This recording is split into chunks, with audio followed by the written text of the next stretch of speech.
ሰላም ተመልካቾቻችን ከባለፈው ክፍል አንድ የቀጠለው የዘውዱና የኔ ጨዋታ እነሆ ዛሬ የመጨረሻው ክፍል ጀምሯል። እዚህ ላይ አብራችሁን ቆዩ። በጣም ጥሩ ወሬዎች አውርቶናል። በመሃል ደግሞ የሱን ሙዚቃዎች ሌሎች ሙዚቃዎችን ጋብዛችኋለን። ዘውዱ በድጋሚ እንኳን ደህና መጣ። አብራችሁን ቆዩ። ከሎሚ በኋላ በጣም ታዋቂ ሆንክ፣ በደንብ ስራዎችን መስራት ጀመርክ። ከዛ በኋላ ባህሬን ሄድከው? ከዛም ባህሬን ሄድኩ። የት ሄዳል ግን? እንደው ባህሬን ሚድል ኢስት ብዙ ነው። ሚድል ኢስት ባህሬን፣ ኳታር፣ ዱባይ፣ ምንድነው ቤይሩት ነው ምናምን ብዙ ዞሬያለሁ። እዛ አካባቢ ብዙ ጊዜ የቆየው? ብዙ ማነው ዱባይና ባህሬን ነው። ባህሬን 3 ዓመት፣ ዱባይ 1 ዓመት ምናምን እንደዚህ ሰርተናል። የባህሬን ቆይታ እንዴት ነው? አንድ ኢንተርቪው ላይ ያየው በጣም ጥሩ ሙዚቀኞች አግኝቻለሁ ምናምን፣ ይሄ ስለ ቤዝ ዘመናዊነት ምናምን የሚያስተምሩ ምናምን ስታወራ ሰምቻለሁ ካንተ። ምንድነው መሰለ ባህሬን እሱ እንደ ለኔ ለሙዚቃ እድገት እሱ በጣም ጥሩ፣ እዛ ባህሬን መሄዴ በጣም ትልቅ አስተዋጽኦ ሰጥቶኛል እና ብዙ ሰው እንዳይ ብዙ ሙዚቀኛ እንዳገኝ ያደረገኝ እሱ ነው። እነ ብራይም አደምስ የሚባሉ ስሎ ሮክ የሚጫወቱ ሙዚቀኞችን አይቻለሁ እዛ።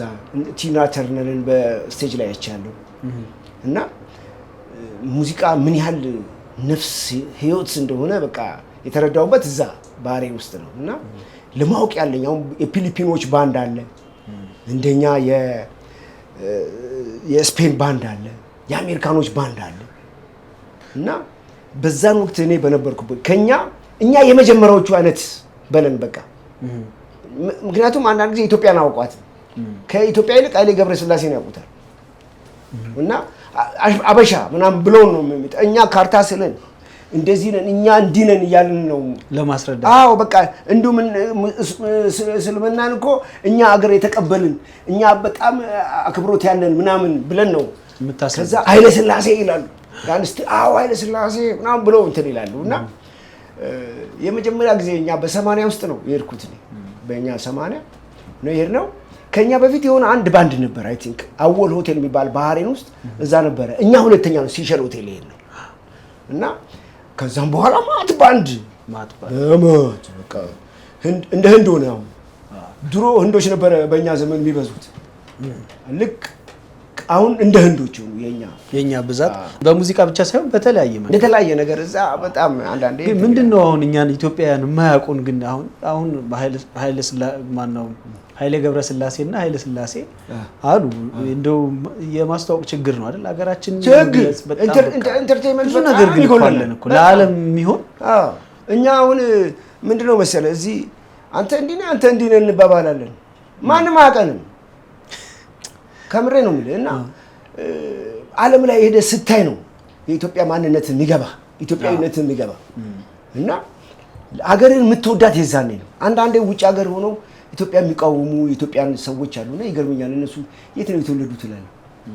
ከምሬ ነው የምልህ እና ውጭ ሀገር ሆነው ኢትዮጵያ ሲቃወሙ አንዳንድ ጊዜ ሳይ የሚገርመኝ ነገር ነው። እና ውጭ ሀገር ስትኖር በቃ ባዕድነት ሀገርህ ናት፣ ቤት ሀገርህ ናት እና ኢትዮጵያዊነትን እንትን ትልባታል።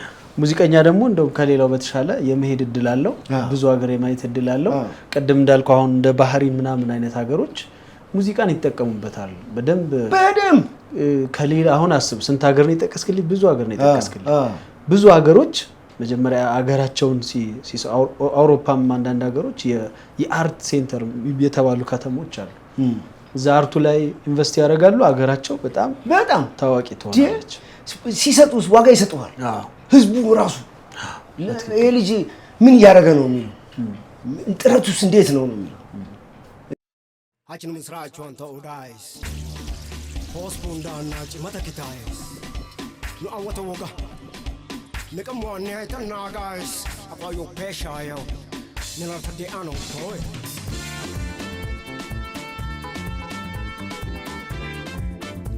Koyas.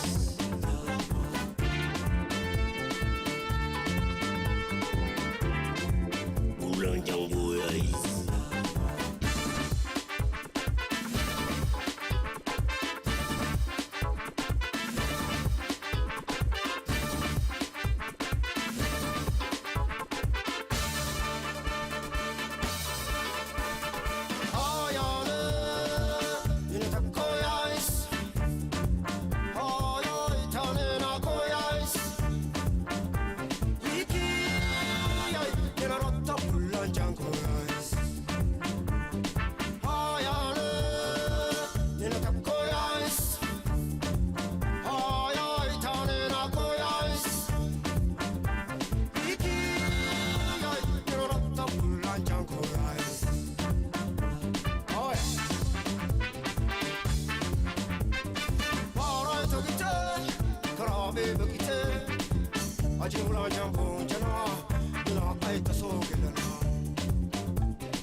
Neolo, tave sais, tadrene de lies. Mirata danolo, stenu yo galataga es. Hajmulan champas, basan no crisis. Bulan champas, uvaises, tanena koya. Tanena koya. Nyawa ojas, nyayo ojas. The Baba Toja, Ayatanara, Ulaja, Ajanulo, Ulaja, Damatagara Boniti, Ulaja, Amadana Yoga, Ulaja, Voice of Sore Araka, Ulaja, Ojambo Tamara, Ulaja, Kindogo Yabadasa, Ulaja, Ojashone Awaza.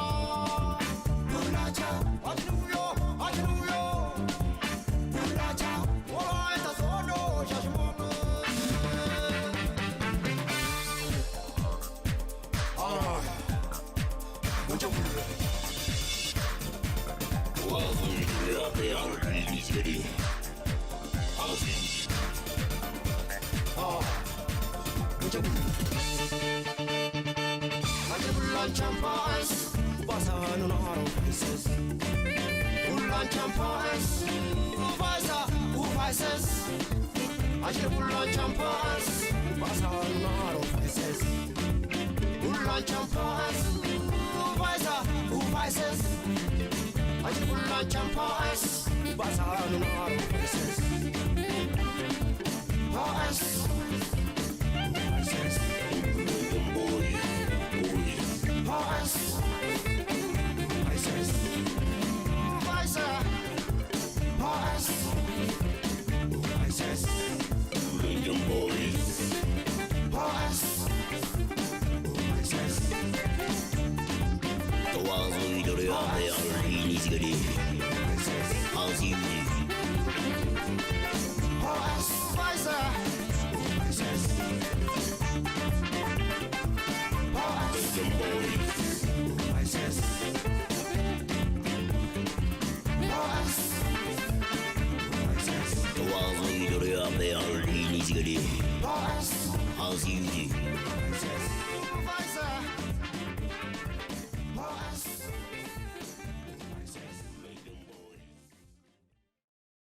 ከሙዚቃ በኋላ ተመልሰናል። ዜዴ እንዴት ነው? ጥሩ ጨዋታ የተጫወትን ነው። ጥሩ የሙዚቃ ሀሳቦች አሉ። እሱን ነው የምንፈልገው ደግሞ ከመድረክ ባሻገር ያው ሰዎች ያው ከኛ በኋላ የሚመጡ ሙዚቀኞችም ይሄን ልምድህን እንዲያውቁ እንፈልጋለን። ስለ ራሚድ ባንድ ስለ ሜጋ አውራን እስቲ። ራሚድ ባንድ ምንድነው? የሀገር ባለውለታ ነው። ጣም የሰራ ለሀገር የለፋ አሁን ግን የተበተነ ማንም ያላየው ይሄን የሀገር ባለውለታ የሆነ ባንድ አላዩት። ምን ሰራችሁ እስቲ? እኛ ማንሰራበት ጦር ግንባር አለ እንዴ? እኛ ማንሳተፍበት ቦታ አለ እንዴ? የልማት ለዋላዊነት ምናምን እየተባለ የማን ከአውሮፕላን ወደ አውሮፕላን ነበር የሚቀባበሉ። አሁን ጋምቤላ ሄደን እንደሆነ አምጦ አዳማ ይወስዱ ያንም ሀረር ልትሄድ ትችላለህ። እና እንደው አንዳንድ ጊዜ ጥናት ስናጠና ራሱ በየበርጉ የምናጠናበት ሁላ ጊዜ አለ። እና ይሄንን የመሰለ በጣም የሀገር ባለውለታ የሆነ ባንድ ዝም ብሎ ነው የተበተነው። ባንዱ አይለዋወጥም። ዘፋኞች ታዋቂ ዘፋኞች ይለዋወጣሉ። አዎ። ማን ናቸው እስቲ እንደው አስታውሳቸው በዚሁ አሁን ሙዚቀኞች ለምሳሌ የዛን ጊዜ የነበሩ ሙዚቀኞች ኤርሚያስ ዘውዴ ኪቦርድ፣ እሺ፣ ቻቻ ድራም፣ ፍቃዱ ሳክስ፣ ኩናማ ሳክስ፣ ኪዳኔ ነው ኪዳኔ፣ አዎ ሳክስ፣ መልኬ ሳክስ፣ ፊሊፕ ማርቲን ሊድ ጊታር፣ እኔ ያለው ቤዝ፣ እኔም ከኔ ውጪ ደግሞ ጆኒ የሚባል ቤዚስትም ነበረ። ሌላ ቤዚስቶች ተቃይሯል ቤዚስቶቹ። እና እነዚህ በጣም ትላልቅ ባለውለታ ናቸው ለዛን ወቅት በዛን ዘመን። ሜጋ ራሱ ቤቱ እኮ ባንዱ እንዳልከው ሆኖ በጣም ትልቅ የኪነ ጥበብ ስራዎች ይሰራ ነበር። አንድ በባህል ሙዚቃ መሳሪያ በነገራችን ላይ አንድ ጸደይ የሚባል ኢንስትሩመንት ምናልባት የመጀመሪያ ሊሆን ይችላል በኢንስትሩመንት ደረጃ ጸደይን ራሱ ሜጋ እንዳሰራው ሰምቻለሁ። ጋሽ ሙላቱ ነው ወይስ ሙላቱ የኛ ኃላፊ ነው? የሜጋ ድርጅቱ ሜጋ የሚባለው እንዳሰራው ሰምቻለሁ። ኦኬ አዎ ጋሽ ሙላ አሁን የዛ የዋናው የኛ ዋና ኃላፊ ጋሽ ሙላቱ ናቸው። የሜጋ ኃላፊ የኛ የሙዚቃ የሜጋው ማን እንደሆነ ራሱን ያቀም የሜጋ ኃላፊ ዕቁባይ ነው እንግዲህ ስራ አስኪያጁ የዕቁባይ ይሁን ሜጋ የጋሽ ሙላ ይሁን አላውቅም። ዕቁባይ ከሆነ ስራ አስኪያጁ ዕቁባይ ነው የሚሆነው እንግዲህ በቃ እንግዲህ ሜጋ እንግዲህ ሲሉ እኔ አላውቅም። እንደውም አንድ ጊዜ እንትን አድዋ ሙዚቃ ከሰራንና እዛ አንድ ገዛው የዛ አካባቢ ሙዚቀኞች ናቸው እና በኔ ጊታር ሊጫወት ፈለገ የነሱ ቤዚስት እሱም ቤዝ አለ እኮ እዛ በኔ ቤዝ ሊሰራ ፈለገ። አልሰጥም አልኩት። ለምን? የራሱ ቤዝ አለ። ይሄ የራሴ ቤዝ ነው። አልሰጥም አልኩት። እሺ የማን ነው ይሄ አለኝ። የሜጋ ነው። ሜጋ ለኔ ሰጥቶኝ ነው አልኩት። ሜጋ የማን ነው አለኝ። እኔ እንጃ አልኩት። ስለ ሜጋን የዛኔም ነው የማላውቀው። አላውቀውም እኔ እንጃ አልኩት። እንደ ሜጋን እንደጠየቀኝ ግራ ሜጋ የማን ነው አላውቅም ስል ከዛ እንትና ኢሳያስ አረፋይ ነው ጓደኛዬ ብድግ እሱ የት ያቅልሃል በቃ እሱ ጊታሩ የሱ ነው በቃ ካልሰጠ አልሰጠም ምን ታፈጥበታለህ አለ። ከዛ ተወኝ። ለምንድን ነው ግን ወዶት ነው ጊታርን ለምን ከለከልከው? አንደኛ 6 ስትሪንግ ነው የሱ 4 ስትሪንግ ነው። እንዴት አድርጎ ሊመታው ነው? ኦኬ አየሁት እኮ ሰጣሁትና አየሁት እንዴት አድርጎ ሊመታ ነው። በዛው መታ አልሰጠህም ይሄን አልኩት። በቃ ወይ ሊያበላሽብኝ ይሆናል። እሱማ ጥንቃቄ ግድ ነው መሳሪያ ላይ በጣም ጥንቃቄ ማለት ሊያበላሽብኝ ቢሆንስ በኋላ ከነሱ ቀጥሎ ነው የምንገባው። ቢበላሽ ነው የምንለው ምን ትሆናለህ? ጥንቃቄ ግድ ነው። አዎ እንትኑን በደንብ ቢያቅለው ነው that's right ኦኬ ይምታው ምንም በቃ እንደ አራቱን አይመታውም እንዴ ስድስቱን ከሚመታ ስድስቱ እዛው ለሱ ቀላል ነው ለሱ ለዛ ነው የከለከልኩት። እና ለምንድን ነው ያቆማችሁት? እሺ ሜጋ መቼስ ተበተን እንዳትለኝ እንደዛ እንደ ደቡብ ህዝብ ሙዚቀኞች በምን ሁኔታ አቆማችሁ? ያን ይመስላል ተራ በተራ እየወጣን ነው ሄደ እየተበተን መበተን በል ተራ በተራ እየወጣን ተራ በተራ ተበተነ። ምን ሆነ ከዛ በኋላ ሌላ ሲተሰሩ ከነበረ ሌላ ሲተኩ ምን ሲሉ መጨረሻ ላይ በደሞዝ በምናምን ነው ባለመግባባት ነው ምንድነው? ባለመግባባት እንደዚህ አሁን ኤንዲቴል እንደዚህ ላስረዳ አልሽኝ። እዛ የራሱ ኮራፕሽኖች አሉ ደስ የማይሉ። ስለዚህ እንደዚህ ግን ትልቅ የዛ ባንዱ በጣም ለኔ ባለውለታዬ ነው። እኔ ብዙ ህዝብን እንዳቅ አድርጎኛል። በየጊዜው ስራችንን ለህዝብ እንድናቀርብ አድቫንቴጅ አግኝተንበታል። አሁን አንድ ስራ አዘጋጅቼ እንደዛ ላቀርብ ብል በጣም ብዙ ውጣ ውረድ ነው ያለው። እዛ ግን ወዲያው አዘጋጃለሁ ወዲያው አቀርብበት ነበር እና ሜጋ ለዚህ ጠቅሞኛል። በጣም ለብዙ ሰው ለአንተ ብቻ ሳይሆን ራሱ ኪነ ጥበቡ ማስሄዱ ራሱ ለሀገር ትልቅ ባለውለታ ነው ማለት ነው። ትዳር፣ ልጅ፣ ቤተሰብ እንዴት ነው?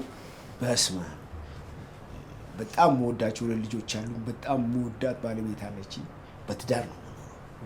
በጣም አሪፍ። ይሄ ግን እንደዚህ ብዙ ጊዜ ለምንድን ነው የሚጠየቀው እል ነበር ድሮ።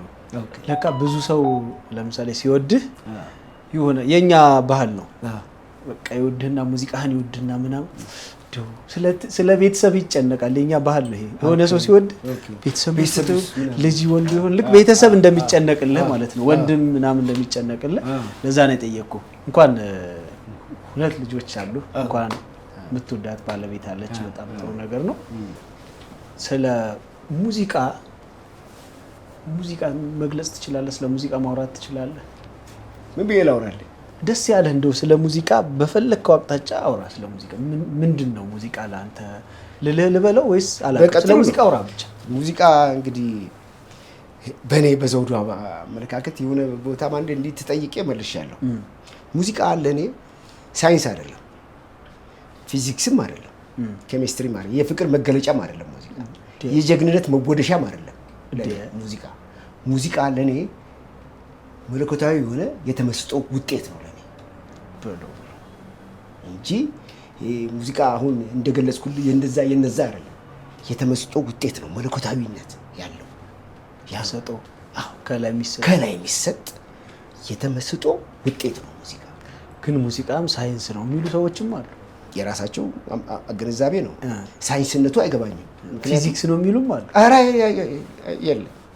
የለም አንተ የሚገባ መለኮታዊ የሆነ ከላይ የተሰጠ የተመስጦ ውጤት ነው ሙዚቃ። አዎ እንጂ በሳይንስ በፍልስፍና በምናምን አይደለም። አሁን እኔ አንድ ዜማ ስፈጥር በአየር ላይ ነው ያለው። አየር ነው የምዳሰሰው እንጂ በሳይንስ እንደዚህ ቀላቅዬ አላመጣው። በታሪክ አይመጣም። ደራሲዎቹን መጠየቅ ትችላለህ። ዜማ ደራሲዎች እንደዚህ ሙዚቃ የሚፈጥሩ ሰዎች መጠየቅ ትችላለህ። አንዱን ከአንዱ እያጋጩ ነው የሚያመጡት አንዳንድ ጊዜ እንጂ በፍልስፍና የሚመጣ አይደለም የሙዚቃ ስራ። በጀግንነትም የሚመጣ አይደለም የሙዚቃ ስራ። አየር ላይ ነው በቃ አየር ነው የምትዋጠጠው። ብዙ መሰመጥ አለብህ፣ ብዙ ማሰብ አለብህ፣ ብዙ መዋጠጥ አለብህ ሙዚቃን ለመስራት እና አንተ የምታውቀው ይመስለኛል። ምናልባት አሁን ያልከው ማጠናከሪያ ሳይንስ ነው ብዬኔም አምናለሁ። እኔ በግሌ ባሌላ በኩል ፊዚክስም ነው ብዬ አምናለሁ። ግን እንዳልከው ግን ዋናውን የምወስደው ያንተን ነው የምወስደው። ለሱ ደግሞ ማሳያ እኔ ሳይንስ፣ ፊዚክስ፣ ኬሚስትሪ የሚባል ስም ራሱ ሳላቅ ሙዚቃ ጫወት ነበር። እግዚአብሔር ይስጥህ፣ ያጠናክርልሃል። እግዚአብሔር ይሄ ነው በቃ ይሄ መለኮታዊ የሆነ የተመስጦ የውስጥ የፍላጎት የምን ሲመጣ ነው እንግዲህ ሙዚቀኛ የምትሆነው እንጂ በሳይንስ አንተ ሙዚቀኛ ልትሆን አትችልም። ማሳደግ ግን ይቻላል። ቁጥር መስጠት፣ ስም መስጠት ምናምን ይሄ ትችላለህ፣ መስመር ማስያዝ ትችላለህ። እሱን እኮ ነው ሳይንስ ፊዚክስ ምናምን እንጃ ምናልባት እንጃ እንጂ እኔም እጋራለሁ። አሁን ያልከው ዋናው እሱ ነው። ሙዚቃ አሁን ለምሳሌ የኛ በወላይትኛ ባህል ዘፈን ሲዘምሩ አመት በዓል ሲመጣ ምናምን ሲመጣ የሚዘፍኑት ዘፈን አለ እና ከየት መጣ ብትለው አናውቀውም፣ አያውቁትም። ይሄ ዘፈን ከየት መጣ? ሀያ ያለክ ይላሉ። ይሄ ሀያ ያለክ ከየት መጣ? አያውቁትም። የትኛው ዘመን ላይ ተፈጠረ? አያውቁትም። ማንም አያውቀው። ምክንያቱም ሲወርድ የመጣ ነው። እንግዲህ ሳይንስ ነው የፈጠረው ልትል ነው። አይሆን በቃ ያ የሆነ መልእክት የሆነ ነገር መጥቶ ሀያ ያለክ በአንዱ ሰውዬ በቃ ተንጸባረቀ ሄደ። በቃ ባህል ሆኖ ለሁሉም ይዘፈናል የሚመስለኝ። እኔም እጋራለሁ በታምር። አሁን ሳይንሳዊ ነገሩን ላጥና ብለህ በአንድ በኩል ፍልስፍናውን ብለህ የሆነ ነገር ልታረግ ትችላለህ። ይህንን ግን መካድ አይቻልም። አሁን ያልከው ሀሳብ መለኮታዊ የሆነ የተመስጦ ውጤት ሙዚቃ። እንዲሁ አንዳንድ ጊዜ የኔ ወዳጆች አሉ በጣም መወዳቸው ማደንቃቸው እና አሁን ለምሳሌ ነዋይ አለ። ነዋይም በጣም ነው ማደንቀውና በጣም የሚመሰጥ ሰው ነው እና ቁጭ ብሎ ሲጽፍ አየዋለሁ። ይጽፋል በቃ ምናምን ወዲህ ይንቆራጠጣል፣ ወዲህ ደግሞ ይጽፋል፣ ከዛ ያንጋጥጣል ምናምን ማአት ሲንቆራጠጣ ያለው ያ የሆነ ነገር ሊወልድ እየፈለገ ነው። አንድ ሴት ምጥ ይዟት ምናምን እንደምትለው እሱም ያንን ነገር ለማለት አየዋለሁ እና ያ ነው እንጂ በቀላሉ አንድን ነገር በማገናኘት የሚመጣ ነገር ቢሆን ስንት ዓመት ሰርቷል። በቀላሉ ታታ አድርጎ አመጣው ሳይንስ ቢሆን ይሄ የመሰጠት ነገር ያስፈልጋል። አሳመንከኝ፣ እዚሁ አሳመንከኝ። በትክክለኛ ሀሳብ ነው። እንግዲህ ዋሽንት አንዳንዴ ዋሽንት ተጫውቼ ሶሎ ምናምን በደንብ አድርጌ ከጨረስኩ በኋላ ምን ነበር ያልኩት አላስታውሰውም እውነት ለመናገር። ትክክል በጣም ረጅም ሰዓት ያለው ዝም ብለህ ነገር ይወጣፈሰው። ከዛ በኋላ እንዴት ነበር ያልኩት ብዬ እንደው ካልተቀረጸ በስተቀር አታስታውሰው። በትክክል በጣም ጥሩ የሙዚቃ ገለጻ ነው። አሁን ምን እየሰራህ ነው? አልበም እንጠብቅ? አሁን እየሰራ ያለሁት አንድ በጣም ወዳት ጓደኛ አለችኝ፣ የረጅም ዓመት ጓደኛ አብራኝ ባህሬንም እዚህ ኢትዮጵያ ውስጥ ስትሰራ የነበረች ሄለን ጳውሎስ ትባላለች። አሁን እሷ በቅርቡ መታ ትልቅ ሆቴል ከፍታ ታርጌት እኔን አድርጋ አብረን እንድንሰራ ከድሮም ጀምራ አብረን ስንሰራም ስለነበረ ትልቅ ተከራይተን እሷ ተከራይታ እኔ አሁን ከእሷ ጋር እየሰራው ነው ያለሁት። ሙዚቃ ባንዱን ማኔጅ ታደርጋለህ? ማናጅ እኔ ማረገው በጣም ወዳት ጓደኛዬ ታታሪና ጠንካራ ናት። እኔንም ጠንካራ ታደርገኛለች ብዬ ከሷ ጋር አብሬ እየሰራሁ ነው። መቼ ይምጡ ተመልካቾቻችን? ሐሙስ፣ ዓርብ፣ ቅዳሜ፣ እሑድ ከ4 ሰዓት እስከ 8 ሰዓት አለን እዛ ዳይመንድ ሆቴል። የት አካባቢ ነው?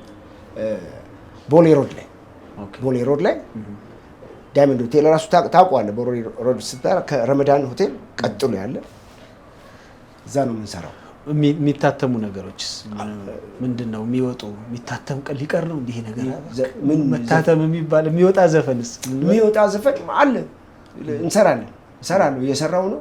ይሄ ክሊፑ ምናምን ለመስራት በጣም ይከብዳል አንዳንድ ጊዜ እና ዋናው ሀገራችን ሰላም ትሁን። ለእንደዛ አይነት ነገር አሜን። ኢትዮጵያችን ሰላም ትሁንልን። ይሄ መጥፎ መንፈስ ከላይዋ ላይ እግዚአብሔር ያንሳላት። አሜን። ይሄንን ነው ሀገራችንን ክፉ ነገር አይንካት። እኔ ሁሌ ጸልያለሁ። ሁሌ ለእናት ለኢትዮጵያ መጸለይ ያስፈልጋል። በጣም የቀድሙን መውጫ ዘፈን እንጋብዝ። የመጀመሪያውን ስለ ኢትዮጵያ የዘፈንከው በምንድን ነው የምናገኘው? ኦኬ አለ በአውታር ላይ አለለ። ከአውታር አውርደህ ማግኘት ትችላለህ። የመጀመሪያ ዘፈን ማለት ነው የኔ። ኦኬ የመጀመሪያ ዘፈን ስለ ኢትዮጵያ አሰባባሽኪስ አለ። እሱ ላይ አለ፣ አውታር ላይ ታገኛለህ። በጣም ጥሩ። እሱን እንጋብዛለን። ማመስገን የምትፈልጋቸው ሰዎች ካሉ? እናንተን ነው በጣም ማመሰግነው። እንደዚህ ጠርታችሁኝ እዚህ እንግዳ በማድረጋችሁ በጣም አመሰግናችኋለሁ። ከዛ በተረፈ ማመሰግነው ባለቤቴን ወዳታለሁ። እሷ ናት። እሷ ሁልጊዜ በቃ ደስተኛ እንድሆን ልጆቼ ደስተኛ እንዲሆኑ የምታደርግልኝ እሷ ናት። ምንም እንዳልጨነቅ የምታደርግልኝ እሷ ናት። እኔ እሷን በጣም ነው የምወደው። እግዚአብሔር እሷን ይጠብቅልኝ። አሜን። ደስ ይላል በጣም በቃ ይሄን እና በዚህ ላይ ደግሞ ማናት ጓደኛዬን አሁን ያልኩህን ሄለን ጳውሎስን በጣም ነው ማመሰግናት። መታ ለኔም ብቻ ሳይሆን ለሁላችንም ስራ ስለፈጠረችልን ታንኪዩ ሄልዬ በልልኝ። እናመሰግናለን። በአንተ ያምራል በደንብ በል። ሄለን ጳውሎስ በጣም ነው የምናመሰግንሽ። እኔም ጓደኞቼ እንወድሻለን። በርቺ፣ አለን ከጎንሽ። በጣም አሪፍ። በጣም እኛ ደግሞ በጣም እናመሰግናለን ዜድዬ አክብረህን ስለመጣ። በጣም የገረመኝ የተወሰኑ ስራዎች አብረን ሰርተን ነበርና ሰዓት ላይ ሻርፕ ነህ። አቤት እኮ ደስ እንዴት እንደምትል እውነት ለመናገር ብዙ አርቲስቶች ብዙ ማለት ይቀላል፣ አንዳንድ እንበለው ይሻላል። አንዳንድ አርቲስቶች ስትቀጥራቸው አሁን እኛ እንደ ባንድ ሰውን ቀጥርና ቁጭ ብለን ቀድመን ምናምን ለመገኘት እንሞክራለን። ስንቀጥራቸው ወገቤን ራሴን ይላሉና ቀድመው መጀመሪያ ላይ ስታወራ ነበር። አንድ ሰው ጠዋት ገብታችሁ ተለማምዳችሁ ምሳ በልታችሁ እንደገና ወደ ጊታር ተሄድ የነበረው እሱ ልምድ ሊሆን ይችላል፣ ግንዛቤ ሊሆን ይችላል። ጥሩ የጥናት ጊዜ ነበረን። ጥሩ ዲሲፕሊን ያለ ሰው ነህ፣ የመድረክ ሰው ነህ፣ በጣም ጥሩ ደራሲ ነህ። በእውነት በጣም እናመሰግናለን። በጣም ነው የምናከብረን። አክብረህን ስለመጣ እናመሰግናለን ዜድ። ቴንክ ዩ ጣሶ፣ በጣም አመሰግናለሁ። አንተም እንዲሁ ብዙ ጠርተኸኝ እዚህ ደስ ከሚሉ ሙዚቀኞች ጋር አብሬ እንዲሁም በባል ይሄንን ዘፈን ሰርቼውም አላውቅም። አይ ቲንክ ሰው ሰርቼ ሊሆን ይችላል አላውቅም፣ ረስቼው ሊሆን ይችላል። ግን በእንደዚህ በአማረ መልኩ ከእናንተ ጋር እንዲህ በመስራቴ በጣም ተደስቻለሁ። ቴንክ ዩ። እኛም ደስ ብሎናል። ተመልካቾቻችን፣ የዛሬው እንግዳችን ዘውዱ በቀለ ነበረ። ዘውዱ በቀለን በጣም እናመሰግናለን። ጎበዝ ድምፃዊ ነው። በጣም እናመሰግናለን። መልካም ጊዜ ይሁንላችሁ።